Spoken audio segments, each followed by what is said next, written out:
Oui, Crowley, obligé de lire la Bible quand il était jeune, et Rodin, c'est celui qui manie la glaise, c'est celui qui fait l'homme.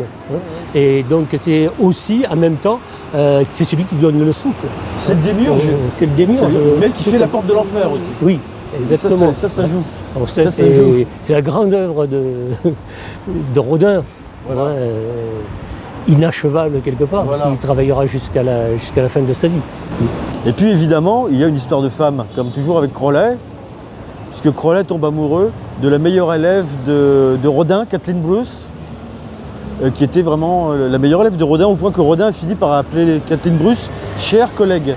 C'est la seule personne à qui il a jamais dit ça. Et Crowley était tombé amoureux d'une manière très forte, et l'autre s'amusait à le faire languir, ce qui pour Crowley était une épreuve qui est terrible pour lui. Hein. Et il est resté quand même amoureux d'elle, quelque chose comme 5 ans. Ce qui est pas mal, sans Crowley. C'est pas que c'est pas mal, c'est carrément titanesque. Dès que ça t'est passé un mois déjà, ça devenait terrible. Donc alors 5 ans... Et donc ce Crowley, il en est où par rapport par exemple à la Golden Dawn, etc. La Golden Dawn, il en a plus grand chose. Il a vu le schisme évidemment qu'il y a eu avec entre les différentes les querelles entre les différentes factions de la Golden Dawn. La Golden Dawn avait explosé déjà. Oui. Et lui déjà s'intéressait beaucoup plus à l'Orient. Il a été allé rejoindre Bennett au Sri Lanka. Il avait étudié la concentration mentale avec Oscar Eckenstein. Bon, il était un peu éloigné de la Golden Dawn. Hein. Il était indifférent en fait à l'époque. Hein. C'est après, plus tard, hein.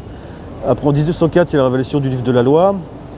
Et donc là, ça concrétise ce rêve qu'il avait de contacter les fameux secret chiefs, les chefs secrets, les supérieurs inconnus. Enfin,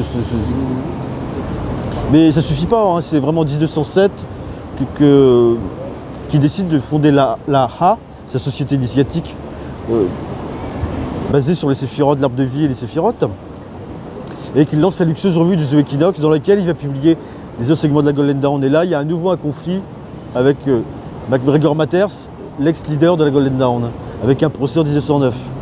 Mais en 1903, il n'y a rien de tout ça encore. Rien n'est mis en place. Il ne sait pas trop où il va aller en fait. Il va de ci, de là. J'ai toujours été frappé par le cas par exemple de Yeats, qui a été à la Golden Dawn, et qui lui aussi a eu par l'entremise de sa femme des révélations, hein, ce qui est dans le livre Vision, Oui. Qui n'est pas sans apparence avec non pas le contenu strict de ce qu'a écrit Crowley, mais la manière de révélation. Mais il faut noter d'ailleurs que c'est les deux caractères les plus forts de la Golden Dawn qui ont accouché de révélation. Hein. Yeats et Crowley. Voilà, c'est les deux seuls. Hein. On n'a pas d'autres exemples.